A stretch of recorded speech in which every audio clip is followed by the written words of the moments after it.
الحمد لله نحمده ونستعينه ونستغفره ونستهديه ونؤمن به ونتوكل عليه ونشكره ولا نكفره ونعوذ بالله من شرور أنفسنا ومن سيئة أعمالنا من يهده الله فلا مضل له ومن يضلله فلا هادي له ونشهد أن لا إله إلا الله وأن محمدا عبده ورسوله أرسله بالحق بشيرا ونذيرا وداعيا إلى الله بإذنه وسراجا منيرا أما بعد فقد قال الله تعالى في شان حبيبه مخبرا وآمرا قد جاءكم من الله نور وكتاب مبين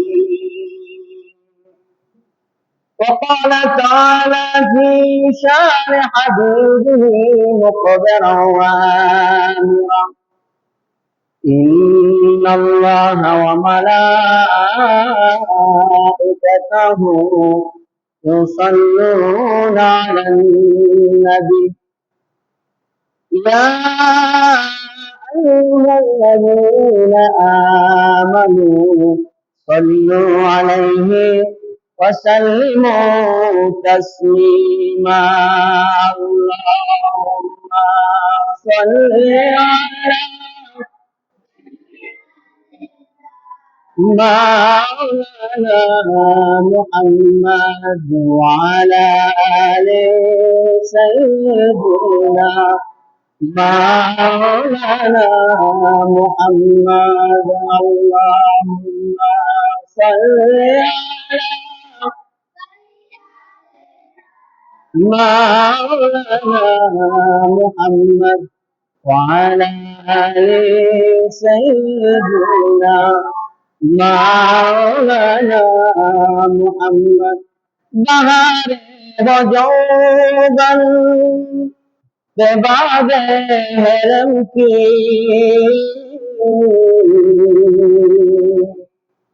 بپیش نظر یمن ہو الہی اللہم صلی علی مولانا محمد وعلى آل سيدنا مولانا مدینے ملا اور ہمارا یہ بلبل وہن مزن ہو الہی اللہم صلی علی مولانا محمد وعلى آل سيدنا مولانا محمد نہیں دو جہاں میں مثال محمد جمال خدا ہے کمال محمد اللہم صلی علی مولانا محمد وعلى آل سيدنا مولانا محمد لا إله إلا الله لا إله إلا الله لا إله إلا الله لا إله إلا الله لا إله إلا الله لا إله إلا الله لا إله إلا الله لا إله إلا الله محمد رسول الله صلى الله عليه وسلم আলহামদুলিল্লাহ মহান আল্লাহ পাকের দরবারে শুকরিয়া যে আল্লাহ রাব্বুল আলামিন আপনাকে আমাকে আজকে পবিত্র রবিউল আউয়াল মাসের জুমার নামাজ আদায় করার জন্য আসার এবং বসার মতো তৌফিক দান করেছেন এই জন্য সকলে বলি আলহামদুলিল্লাহ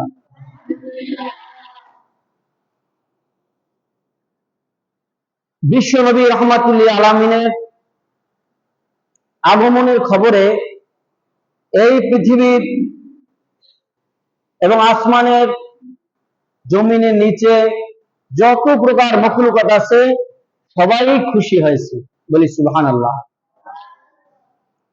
কারণ যদি আল্লাহ রাসূলকে সৃষ্টি আল্লাহ তাআলা না করতেন তাহলে আসমান জমিন গ্রহ নক্ষত্র 18,000 মখলুকাতের ভিতরে আল্লাহ তাআলা কিছুই সৃষ্টি করতেন না বলি সুবহানাল্লাহ আমি এই বিশ্ব নবী মানবতার মুক্তির দিশারি তার এত বড় জীবনের ভিতর থেকে আজকে যতটুকু সম্ভব আলোচনা করব আল্লাহ তাআলা আমাকে বলার এবং আপনাদেরকে শোনার ও আমল করার তৌফিক দান করুন সবাই বলুন আমিন আমি আপনাদের সামনে পবিত্র কালামুল্লাহ শরীফের সূরা মাইদার 15 নম্বর আয়াতের শেষ অংশ তেলাওয়াত করেছি এই আয়াতে বর্তমানে আমরা একটা ইখতিলাফের ভিতরে আছি সেই ইখতিলাফ ভেঙে দেওয়ার জন্যই এই আয়াত আল্লাহ নাযিল করেছেন বলি সুবহানাল্লাহ ইখতিলাফটা কি যে বিশ্ব নবী সবাই এক কথা এক বাক্যে তাকে শ্রেষ্ঠ নবী হিসাবে মেনে নিয়েছে কিন্তু নবীজি কি মাটির তৈরি নাকি নূরের তৈরি এই প্রশ্ন মানুষের ভিতরে ঘোরপা খাইতে পারে পারে কি পারে না সেটা কি আজকে খাইতে পারে নাকি আরো আগে থেকে খাইতে পারে আল্লাহ রাব্বুল আলামিন যেন কিয়ামত পর্যন্ত এই প্রশ্নের উত্তরের জন্য যেন কোনো মানুষের ঝগড়া ফাসাদ বা এটা নিয়ে কোনো আলোচনা সমালোচনা করা না লাগে এই জন্য আল্লাহ তাআলা এই আয়াত নাযিল করেছেন বলি সুবহানাল্লাহ আমরা পিছনে এর চেয়ে পিছনে আমরা যেতে পারবো না আমরা রাসূল সাল্লাল্লাহু আলাইহি ওয়াসাল্লামের আল্লাহ তাআলা তাকে যে প্রেরণ করবেন সেই প্রেরণের ঘোষণা যেখানে দিয়েছেন ওইখান থেকে আমরা শুরু করতে চাই বলি আলহামদুলিল্লাহ আল্লাহ তাআলা বলেন সূরা মাইদার 15 নম্বর আয়াতে আল্লাহ বলেন ইয়া আলাল কিতাবি قد جاءكم رسولنا يبين لكم كثيرا مما كنتم تخفون من الكتاب ويعفو عن كثير بني سبحان الله قد جاءكم من الله نور وكتاب مبين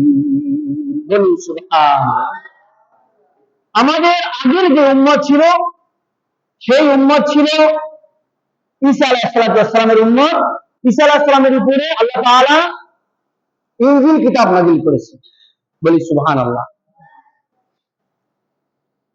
মূসা আলাইহিস সালামের উপর আল্লাহ রাব্বুল আলামিন তাওরাত কিতাব নাযিল করেছিলেন দাউদ আলাইহিস সালামের উপর আল্লাহ রাব্বুল আলামিন জবুর কিতাব নাযিল করেছিলেন এই তিন কিতাবীদেরকে আল্লাহ তাআলা আহলে কিতাব বলে ডাক দিয়েছেন। বলুন সুবহানাল্লাহ। আল্লাহ বলেছেন, ইয়া আহলাল কিতাব, হে আহলে কিতাব, কদ জাআকুম রাসূলুনা, আমি তোমাদের কাছে অতি শীঘ্রই আর অল্প কিছুদিনের মধ্যে আমার পক্ষ থেকে আমি আল্লাহ একজন রাসূল প্রেরণ করব। বলুন সুবহানাল্লাহ। হে আহলে কিতাব, অর্থাৎ 104 খান আসমানি কিতাব, এই 104 খান আসমানি কিতাবে কোরআন কারীম ব্যতীত যে 103 খান আসমানি কিতাব আছে, এই পিছনে সবাইকে আল্লাহ ডাক দিয়েছেন, হে কিতাবীগণ, অর্থাৎ যাদের কাছে আমি আগেও কিতাব প্রেরণ করেছিলাম, তোমরা শোনো, আমার পক্ষ থেকে অল্প কয়েকদিনের মধ্যে আমি একজন নবী প্রেরণ করবো, আমার একজন রাসূল তোমাদের মধ্যে প্রেরণ করবো, ইউবাইয়িনু লাকুম, যিনি তোমাদের মধ্যে প্রচার করতে থাকবে, স্পষ্ট দলিল তোমাদের মাঝে প্রচার করবে। বলুন সুবহানাল্লাহ। কি প্রচার করে? তুখফুনা মিনাল কিতাব, যেটা তোমাদের কিতাবের মধ্যে তোমরা গোপন করেছো। কি করছো? তোমরা গোপন করছো, তোমাদের কথা আমি নাযিল করেছিলাম কিন্তু তোমরা গোপন করেছো। অর্থাৎ ইসলামকে যুগে যুগে কালে কালে 103 খান আসমানি কিতাবের ভিতরে যেই রকম আল্লাহ তাআলা নির্দেশনা দিয়েছেন, ওইটা গোপন করেছে কাফেররা, আহলে কিতাবেরা ওইটা গোপন করেছে। অর্থাৎ আল্লাহ যেরকম বলছে ওইটা তারা না বলে বাদ দিয়ে শর্টকাট করে তারপরে প্রচার করতেছে। এই জন্য আল্লাহ বলেছেন, তুখফুনা মিনাল কিতাব, তোমাদের কিতাবের মধ্যে যা কিছু তোমরা গোপন করো, এই গোপনীয়তা প্রকাশ করার জন্য অল্প কিছুদিনের মধ্যে আমি একজন রাসূল প্রেরণ করব। قد جاءكم من الله نور وكتاب مبين। বলুন সুবহানাল্লাহ। আল্লাহ রাব্বুল আলামিন বলেন, আমি এমন একজন মানুষ প্রেরণ করব যিনি স্পষ্ট একটা দলিল নিয়ে কোরআনুল কারীম নিয়ে তোমাদের মাঝে আগমন করবেন। বলুন সুবহানাল্লাহ। যেই কোরআনুল কারীমের ভিতরে আদম আলাইহিস সালামের আগে থেকে কিয়ামত পর্যন্ত যা কিছু হয়েছে সমস্ত কিছুর দলিল হিসাবে আমি এই কোরআন তার কাছে দিয়ে দিব। ওই কোরআন নিয়ে তিনি তোমাদের মাঝে আগমন করবেন। বলুন সুবহানাল্লাহ। আর তিনি হলেন স্পষ্ট একটা নূর, যিনি নিজেই একটা প্রজ্বলিত একটা নূর। বলুন সুবহানাল্লাহ। وداعيا إلى الله بإذنه سراجا منيرا। বলুন সুবহানাল্লাহ। তিনি হচ্ছেন জ্বলন্ত একটি নূর, জ্বলন্ত একটি প্রদীপ, যেই প্রদীপ সূর্য শাম আলোকিত হয়ে যাবে, উত্তর থেকে দক্ষিণ, পূর্ব থেকে পশ্চিম, আসমান জমিনের মাঝে যত জায়গা আছে সমস্ত জায়গাকে এক আকাশ আলো নিয়ে অন্ধকারের মধ্যে যিনি এক আকাশ আলো নিয়ে আগমন করবেন, মুহাম্মাদুর রাসূলুল্লাহ সাল্লাল্লাহু আলাইহি ওয়াসাল্লাম। বলুন সুবহানাল্লাহ। এই আয়াতে আল্লাহ তাআলা আহলে কিতাবেরা গোপন করেছেন, তারপর হযরত মুহাম্মদ সাল্লাল্লাহু আলাইহি ওয়াসাল্লাম আল্লাহ তাআলা প্রেরণ করবেন, তিনি কোরআন নিয়ে আছেন, তিনি হচ্ছে একটা নূর। এখানে তিনি কিসের তৈরি, এই তৈরি আমাদের দ্বন্দ্বের কোনো দরকার নেই। আল্লাহ বলছেন তিনি প্রজ্বলিত একটা প্রদীপ, তিনি একটা আলো, অন্ধকার তিনি দূর করে দিবেন। আল্লাহ তাকে কি দিয়ে সৃষ্টি করেছেন? তিনি আমাদের মতো একজন মানুষ, কিন্তু আল্লাহ তাকে আমাদের মতো এই সাধারণভাবে সৃষ্টি করেন নাই, তাকে প্রজ্বলিত একটি আলো হিসাবে, প্রদীপ হিসাবে আল্লাহ তাআলা এখানে পাঠিয়েছেন। বলুন সুবহানাল্লাহ। ঠিক কিনা বলেন? আমার মতো মানুষ তিনি নয়, তিনি ঠিক একজন মানুষ কিন্তু আমার মতো মানুষ নয়। প্রমাণ আমি আপনাদেরকে দিব। আল্লাহ নবী মুহাম্মদ রাসূলুল্লাহ সাল্লাল্লাহু আলাইহি ওয়াসাল্লাম যে জুতা পায়ে দিয়ে হাঁটতেন, এই জুতা পায়ে দিয়ে হাঁটার পরে জুতার নিচে যে ধুল হতো, ওনার জুতার ধুলগুলো সাহাবায়ে কেরাম নিয়ে খাইতেন আর তাদের সমস্ত রোগ ব্যাধি আল্লাহ মাফ করে দিতেন। বলুন সুবহানাল্লাহ। তিনি যে জুতোটা পায়ে দিতেন, ওই জুতোর নিচে যে ধুল থাকতো, ওই ধুল খাইলে মানুষের রোগ ভালো হয়ে যায়। তাহলে তিনি কি আমাদের মতো মানুষ? وداعيا إلى الله بإذنه وسراجا منيرا। বলুন সুবহানাল্লাহ। আল্লাহ তাআলা নূরে মুহাম্মাদীকে সৃষ্টি করলেন। আমরা এই আয়াতের মাধ্যমে পেয়েছি যে নূরে মুহাম্মাদী আল্লাহ তাআলা প্রথম সৃষ্টি করেছেন, আল্লাহ রাসূলের নূরকে আল্লাহ তাআলা সৃষ্টি করেছেন। বলুন সুবহানাল্লাহ। নূরে মুহাম্মাদীকে সৃষ্টি করলেন রাব্বুল আলামিন শাজাতুল ইয়াকিন নামক একটি গাছের ভিতরে রাখলেন, তাকে একটি ময়ূরের আকৃতি দিয়ে শাজাতুল ইয়াকিনের মধ্যে রাখলেন। তিনি ওখানে কতদিন ছিলেন? একদিন আল্লাহ রাসূল হযরত জিবরাইল আলাইহিস সালামকে প্রশ্ন করে, ভাই জিবরাইল, তোমার বয়সটা কত? তোমার বয়সটা কত? হুজুর, আমার বয়স সম্পর্কে আমি জানি না, কিন্তু আমি আকাশের মধ্যে একটা তারকা দেখেছি, ওইটা 70,000 বছর পর পর একবার উদিত হইত। বলুন সুবহানাল্লাহ। কত বছর পর? 70,000 বছর পর পর একবার উদিত হইত। আবার পড়াইয়া যাইতো, আবার 70,000 বছর পর একবার উদিত হইত। হুজুর, আমার বয়সটা সম্পর্কে আমি বলতে পারবো না, কিন্তু আমি জীবনে 72,000 বার ওই তারকাটা দেখছি। বলে সুবহান। কতবার দেখছে? 70,000 বছর পর পর একবার উদিত হইত। এইটা তিনি 72,000 বার দেখেছেন। বলুন সুবহানাল্লাহ। আল্লাহ নবী প্রশ্ন করেন, ও ভাই জিবরাইল, তাই এখন কি আপনি তারকাটা দেখেন, আকাশ কি আছে? হযরত জিবরাইল আলাইহিস সালাম বলেন, ইয়া রাসূলুল্লাহ, ইয়া হাবিবাল্লাহ, হুজুর, এই বর্তমানে আমি আর ওই তারকা দেখি না। আল্লাহ নবী বলে, ভাই জিবরাইল, ওই আসমানের ওই তারকাটা আর কেউ না, আমি মুহাম্মদুর রাসূলুল্লাহ সাল্লাল্লাহু আলাইহি ওয়াসাল্লাম। বলুন সুবহান। আমার ভাইরা, আমার বাবাজিরা, আমাদের জাতির পিতার নাম কি? মিল্লাতা আবিকুম ইব্রাহিম। বলুন সুবহান। জাতির পিতার নাম কি? এই প্রশ্ন যদি আপনারা করেন, সেই জন্য আল্লাহ তাআলা 1450 বছর আগে আমাদেরকে আল্লাহ জানাই দিয়েছে যে তোমাদের পিতার নাম কি। এই জন্য তোমরা ঝামেলা করবা, এই ঝামেলা করার কোনো সুযোগ সুবিধা তোমাদেরকে দেওয়া হবে না। কত বছর আগে? 1450 বছর আগে আল্লাহ তাআলা আমাদেরকে জানাই দিয়েছেন, মিল্লাতা আবিকুম ইব্রাহিম। বলেন সুবহান। আমাদের বাবার নাম কি? জাতির পিতার নাম হচ্ছে ইব্রাহিম। তার নাম কি? ইব্রাহিম আলাইহিস সালামের বয়স 88 বছর। কত বছর? 88 বছর হয়ে গেছে, কিন্তু তার কোনো ছেলে সন্তান নাই। আল্লাহ কে বলে, আল্লাহ, 88 বছর বয়স হয়ে গেছে, বাঁচবই বা কতদিন, কিন্তু আমার কোনো ছেলে সন্তান নাই। আল্লাহ, তুমি আমার একটা পুত্র সন্তান দান করো। বলুন সুবহান। কত বছর বয়স? 88 বছর বয়স হয়ে গেছে, একটা পুত্র সন্তান আছে আল্লাহর কাছে। ربنا إني أسكنت من ذريتي بواد غير ذي زرع عند بيتك المحرم ربنا ليقيموا الصلاة فاجعل أفئدة من الناس تهوي إليهم وارزقهم من الثمرات لعلهم يشكرون. বলুন সুবহান। ইয়া আল্লাহ রাব্বুল আলামিন, পরওয়ারদিগার দুনিয়ার মাবুদ, আপনি আমার একটা পুত্র সন্তান দেন। অবশ্যই 88 বছরের সময়, ইয়া আল্লাহ রাব্বুল আলামিন, আপনি আমার একটা পুত্র সন্তান দেন। কেন আপনি আমার পুত্র সন্তানটা দিবেন? যে নামাজ কায়েম করবে, আর যাকাত আদায় করবে, আর সত্যদিন প্রচার করবে, আর যে তুমি তাকে যে ফলাফল দান করবা ওইটা শুকরিয়া আদায় করবে, এই জন্য তুমি আমার একটা পুত্র সন্তান দান করো। বলুন সুবহান।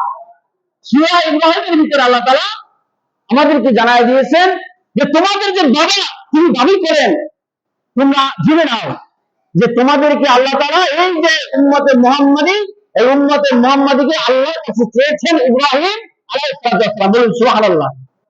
আমার ইব্রাহিম আলাইহিস সালাম তোমাদের জাতির পিতা, এটা কিন্তু মুখস্থ কোনো কথা না। তোমরা সূরা ইব্রাহিম তেলাওয়াত করো, যে তোমাদের পিতা ওখানে আমি আল্লাহ বর্ণনা করেছি। বলুন সুবহানাল্লাহ। এই 88 বছরের সময় একটি সন্তান চাইলেন তিনি। আল্লাহ রাব্বুল আলামিন বলেন, তোমার দোয়া কবুল করলাম।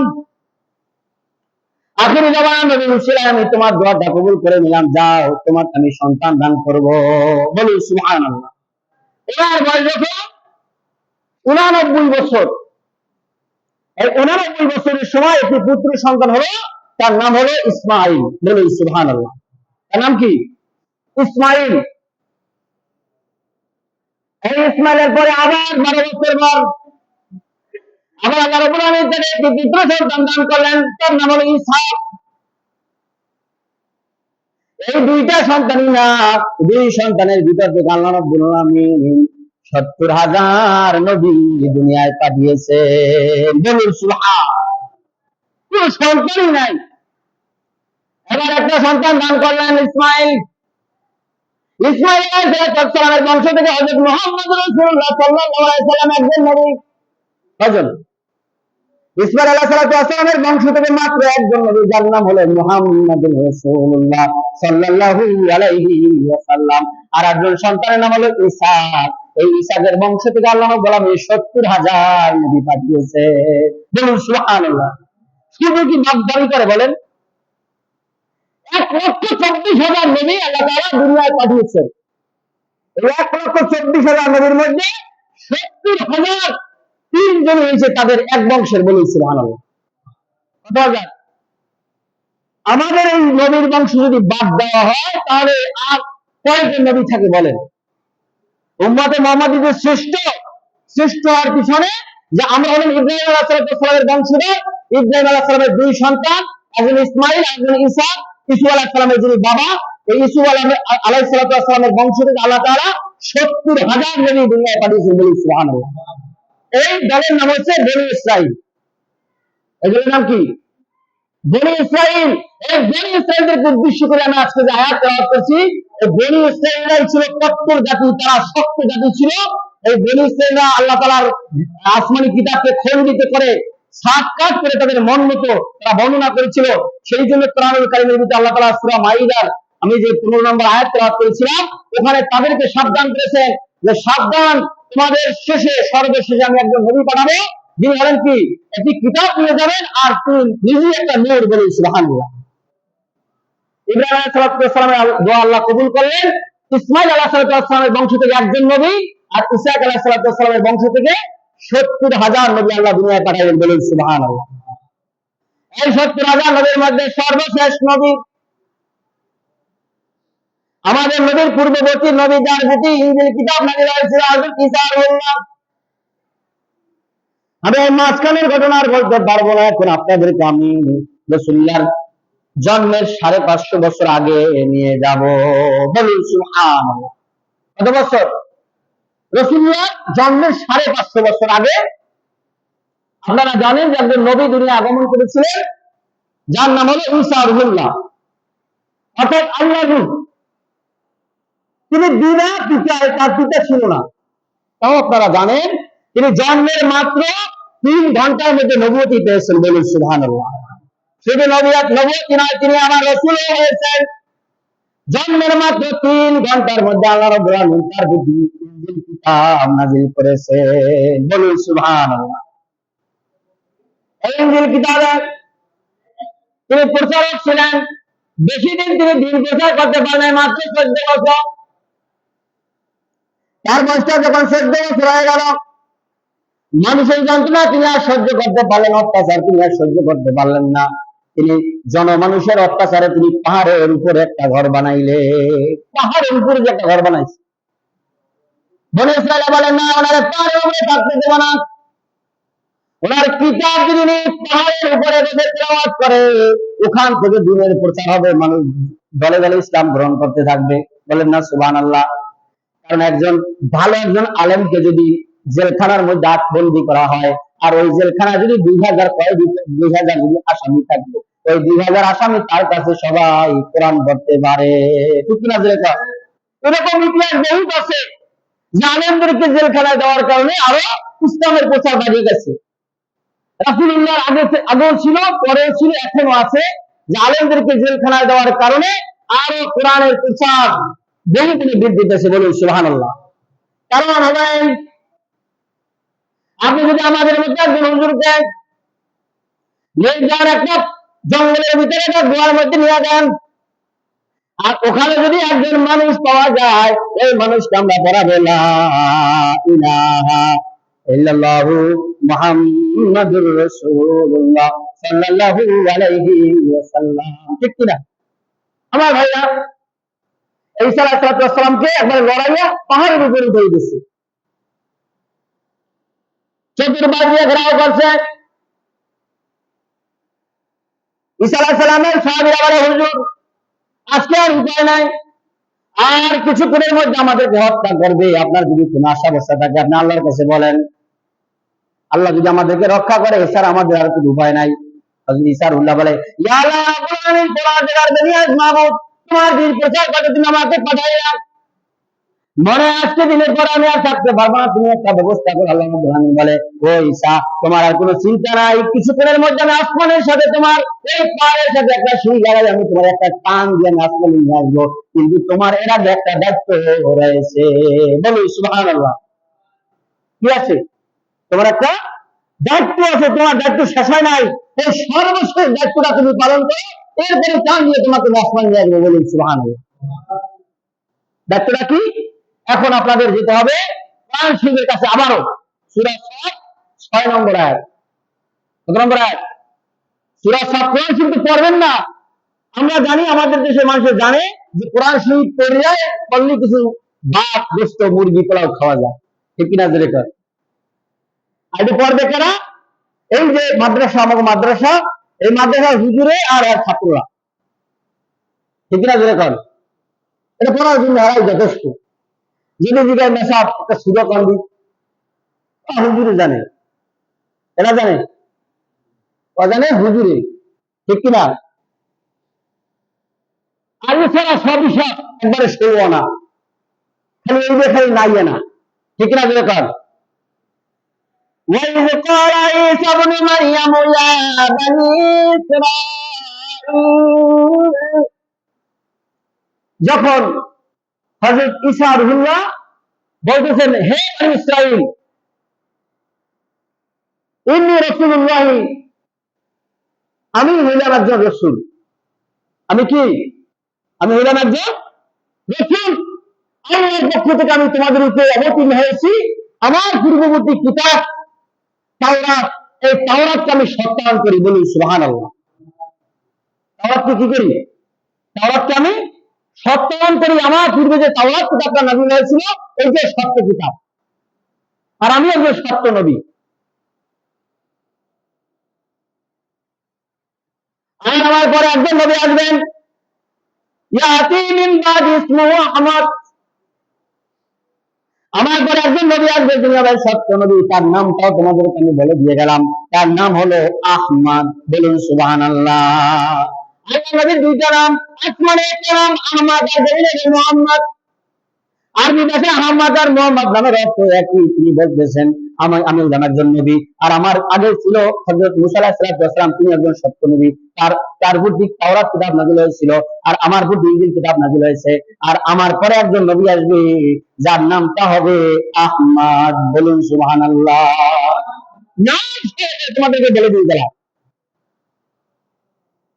যে আমার পরে একজন নবী আসবে যার নাম হবে কি? আহমদ। আসমানে নবীজির নাম হলো আহমদ, আর জমিনের নাম হলো মুহাম্মদ। তিনি যখন আসবে তার জাতিরা তাকে বলবে, قالوا هذا سحر مبين। বলুন নাউযুবিল্লাহ। সত্য সহকারে কিতাব নিয়ে যখন তিনি তাদের নিকট আগমন করবে, তারা তাকে বলবে প্রকাশ্য জাদুকর। বলুন নাউযুবিল্লাহ। তারপরে নিদর্শন বলে দিলেন, তার নাম হবে কি? আহমদ। তিনি যখন আগমন করবেন একটি কিতাব নিয়ে আগমন করবেন, আর এই কিতাব যখন তিনি প্রচার করবেন, তখন তার জাতিরা, তার কওমের লোকেরা তাকে বলবে সিহরুন মুবিন, প্রকাশ্য জাদুকর। একবারে নিদর্শন সহ তিনি বলে দিয়ে তার বর্ণনা করা শেষ। আল্লাহ রাব্বুল আলামিন তার সাথে সুই লাগাই দিলেন, টপ করে আসমানে উঠে গেলেন। তারপরে ওই তার উপরে দরজা চাপ দেয়, ওই দরজা খোলো। ঈসা আলাইহিস সালাম ভিতরে আছে, তাকে তো আসমানে তুলে নিয়ে গেছেন, ঘোষণা দেওয়া শেষ, তার দায়িত্ব শেষ। এখন বাকি বুঝবে আল্লাহ। দরজা ভেঙে তারা ভিতরে প্রবেশ করলাম, গিয়ে দেখি ঈসা আলাইহিস সালাম নাই। এই দরজাটা তিনি খুললে ভিতরে ঢুকলেন, উনার চেহারা হযরত ঈসা আলাইহিস সালামের চেহারার মতো হয়ে গেল। অনেক সময় কিন্তু হুজুরের মতো চেহারা হইলে কিন্তু ক্ষতি আছে, ঠিক কিনা যেরকম? এখন ঈসা আলাইহিস সালামের মতো চেহারা, ওই জন্য তার দরজা ভাঙতে দেখছে পালোয়ান, তাকে হত্যা করার জন্য যে বিজয় উঠেছে তার চেহারা ঈসা আলাইহিস চেহারার মতো হয়ে গেছে। তিনি যখন আয়নায় দেখেন তার চেহারা ঈসা নবীর চেহারার মতো। ভিতর দিয়ে তিনি দরজাটা বন্ধ করে দিলেন। লোকেরা ডাক দেয়, তোমাকে পাঠাইলাম, তুমি ঈসার ভক্ত হয়ে গেলা। দরজা খুলে তারা যখন ভিতরে প্রবেশ করলো, দেখলো ঈসা আলাইহিস সালাম ওখানে আছে। অর্থাৎ আল্লাহ তাআলা ওই লোকটার চেহারা ঈসা আলাইহিস সালামের মতো বানায় দিয়েছেন। ধরে তারা তাকে নিচে এনে তাকে ফাঁসির কাস্টে ঝুলাইলো। বলুন সুবহান। আল্লাহ তাআলা তার বিচার করে দিলেন যে এত দুঃসাহস, যিনি পিতা ছাড়া দুনিয়া আগমন করেছেন মাত্র 3 ঘন্টার মধ্যে আমি যাকে নবুয়ত দিয়েছি তাকে হত্যা করার জন্য তুমি আসছো, তাহলে তোমাকে দিয়ে আমি তার শূন্যস্থান পূরণ করবো। বলুন সুবহানাল্লাহ। নবীজির জন্মের 1000 বছর আগে বিশ্ব নবীর জীবনী এত বড়, এইটা যদি আপনারা আমাকে বলেন আমি মাত্র 1 মিনিটের মধ্যে আপনাদেরকে বলতে পারবো। বলুন সুবহানাল্লাহ। কয় মিনিট? 470 খ্রিস্টাব্দে বিশ্ব নবী দুনিয়া আগমন করেছেন। 6 বছর বয়সে তার মা আমিনা ইন্তেকাল করেছেন। 8 বছর বয়সে তার দাদা আব্দুল মুত্তালিব ইন্তেকাল করেছেন। 25 বছরে নবীজি বিবাহ করছেন। 40 বছরে নবুয়ত পেয়েছেন। 50 বছরে তিনি মেরাজ করেছেন। আর 53 বছরে তিনি হিজরত করেছেন। আর 63 বছরে তিনি দুনিয়া থেকে বিদায় হয়েছেন। বলুন সুবহানাল্লাহ। এই শেষ। আর এটার ব্যাখ্যা তাফসীর হযরত আয়েশা সিদ্দিকা রাদিয়াল্লাহু তাআলার কাছে প্রশ্ন করেছিলেন, আম্মা জান আপনি তো বিশ্ব নবীর জীবনী সম্পর্কে একটু আমাদেরকে বলেন, তার জীবনী শুনতে আমাদের ভালো লাগে। হযরত আয়েশা সিদ্দিকা বলে, তোমরা কি কোরআনুল কারীম তেলাওয়াত করো নাই? কোরআনুল কারীমের শুরু থেকে শেষ পর্যন্ত বিশ্ব নবীর জীবনী। বলুন সুবহানাল্লাহ। আমরা যদি বিশ্ব নবীর জীবনী আলোচনা করতে যাই, তখন কোরআনের আয়াত দিয়ে যখন আমরা আলোচনা শুরু করে দেব, তখন প্রত্যেকটা বিষয়, প্রত্যেকটা চ্যাপ্টারে কোরআন বিস্তারিতভাবে বর্ণনা করেছেন। বলুন সুবহানাল্লাহ। কিন্তু যদি আমরা বিভিন্ন কিচ্ছা, বিভিন্ন কাহিনী, বিভিন্ন গল্প গুজব দিয়ে সময় আমরা নষ্ট করে দিই, তাহলে কিন্তু আমাদের এই জীবনী আলোচনা শেষ হবে না। ঠিক কিনা জোরে বলেন। নবীজির জন্মে 1000 বছরের একটা ঘটনা বলেই আমি আপনাদেরকে আজকে আলোচনা শেষ করবো ইনশাআল্লাহ। নবীজি জন্মগ্রহণ করেন নাই। নবীজির জন্মের 1000 বছর আগে ইয়ামেনের একজন বাদশাহ, নাম হলো তুববে আউয়াল হামিরি। তুববে আউয়াল হামিরি উনি 1,32,000 অশ্বারোহী আর 1,30,000 পদাতিক বাহিনী আর 13,000 আলেম নিয়ে মক্কা শরীফে প্রবেশ করলেন। 1,32,000 অশ্বারোহী, বুঝছেন তো? অর্থাৎ ঘোড়ায় চড়ে যারা যুদ্ধ করে এরকম আছে 1,32,000, আর পায়ে হেঁটে যারা আছে এরকম আছে 1,30,000, আর 13,000 আলেম নিয়ে উনি মক্কা শরীফে অবস্থান করলেন। নবীজির জন্মের 1000 বছর আগে তুববে আউয়াল হামিরি মক্কার দূরবর্তী একটা স্থানে তিনি তাবু গাড়লেন।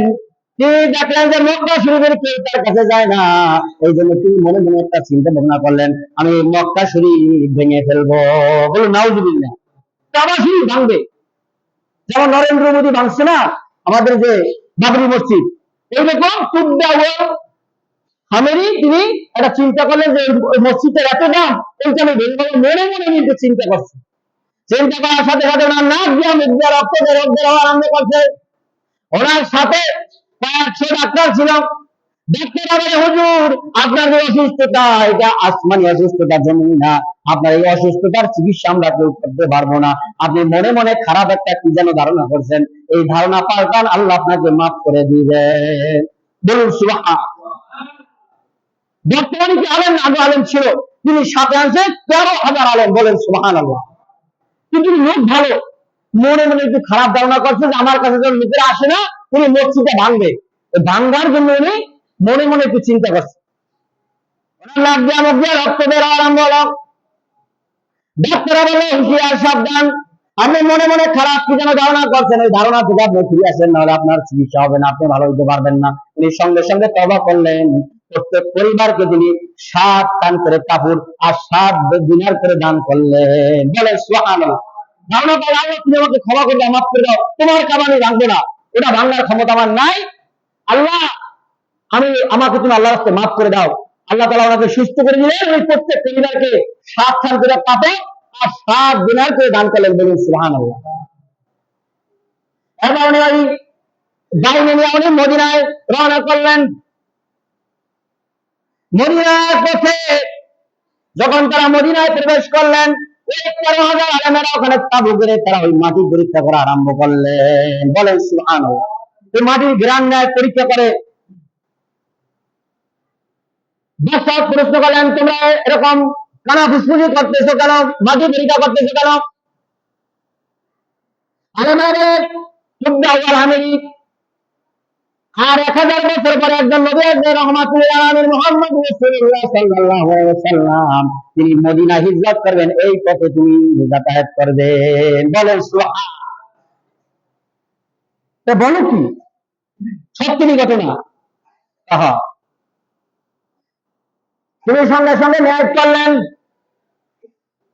আমি হয়তো দুনিয়ায় থাকবো না, আমার 1000 বছর পরে যদি মোহাম্মদ রাসূল জন্মগ্রহণ করে, দুনিয়া গমন করে, আমি তার কাছে মুসলমান হয়ে গেলাম। বলেন সুবহানাল্লাহ। অর্থাৎ আমি তাওহীদ ঈমান আনলাম। তাও আলেমেরা বলে, হুজুর আমরা যাবো না, আমরা এখানেই থাকবো। আপনি আমাদেরকে ঘর দরকার ব্যবস্থা করেন। আপনারা যে বর্তমানে আবাসন দেখছেন, ওই রকম 400 বিল্ডিং তিনি তৈরি করলেন। বলুন সুবহানাল্লাহ। কত বিল্ডিং? 400 বিল্ডিং তিনি তৈরি করলেন। আর ওই ওখানে দোতলা একটা বিল্ডিং বানাইলেন। বলুন সুবহানাল্লাহ। 400 বিল্ডিং এর মধ্যে দোতলা যে বিল্ডিংটা রয়েছে, ওই বিল্ডিংটা তিনি বললেন তালা লাগাও। আর দলিল তিনি করলেন, চিঠি লিখে গেলেন। আর ওই চাবিটা জালেমের হাতে দিলেন, যে এই চাবি মুহাম্মদ রাসূলুল্লাহ যেদিন মক্কা থেকে মদিনা হিজরত করবে, আমার যা এই চিঠি এবং চাবিটা তার হাতে দিয়া দিবা। বলুন সুবহানাল্লাহ। এই 13,000 আলেমেরা ওখানে থাকবে। তাদের ভিতরে যখন আস্তে আস্তে 400 মানুষের হাত বদল হইলেন চাবিটা। বলেন সুবহানাল্লাহ। কত মানুষ? 400 লোকের হাত বদল হইল চাবিটা। এখন এই 400 নম্বরে যার হাতে চাবি গেল, তার নাম হলো আবু আইয়ুব আনসারী। বলুন সুবহানাল্লাহ। তার নাম কি? আবু আইয়ুব আনসারী। রাসূলুল্লাহর বয়স যখন 53 বছর, মাঝখানের আল্লাহ যদি বাঁচা, আবার সামনে কোনোদিন আলোচনা হবে, কারণ আজকে তো শেষ আলোচনা। রাসূলুল্লাহর বয়স যখন 53 বছর, এই 53 বছরের সময় রাসূল সাল্লাল্লাহু আলাইহি ওয়াসাল্লাম আর মক্কায় তিনি অবস্থান করতে পারলেন না। অত্যাচারিত হয়ে মক্কা থেকে মদিনায় তিনি হিজরত করলেন। বলুন সুবহানাল্লাহ। মক্কা থেকে মদিনার দূরত্ব হলো 260 মাইল। ভাইরা আমার, আজকে সময় শেষ, আজকে আর আলোচনা করা সম্ভব নয়।